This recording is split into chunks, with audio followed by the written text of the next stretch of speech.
Welcome to Luca and Miguel. Enjoy the video. Hello everyone. In this video, I will explain how to replace the battery in your BMW X1 key fob. It's a simple process that you can do yourself in just a few minutes. First, you will need a small flathead screwdriver and a new CR2032 battery. Make sure you have a clean, well-lit area to work in so you don't lose any small parts. Let's get started with the first step. Now let's open up your key fob.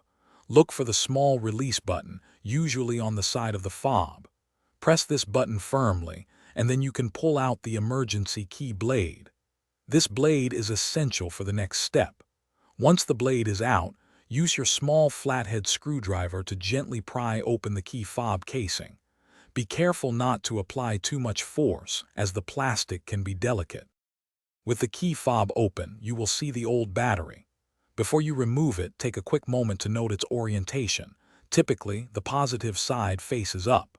Carefully remove the old CR2032 battery from its slot.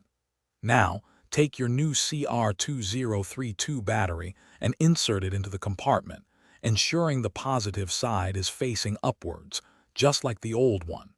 This is a crucial step for proper function. You're almost done. Now, carefully align the two halves of your key fob and gently snap them back together until they are securely closed. Next, reinsert the emergency key blade back into its slot until you hear a satisfying click, indicating it's locked in place. Finally, head over to your BMW X1 and test the key fob's functionality to ensure everything is working perfectly. Great job! You've successfully replaced your key fob battery. Thanks for watching and please subscribe. It's the best investment you'll ever make.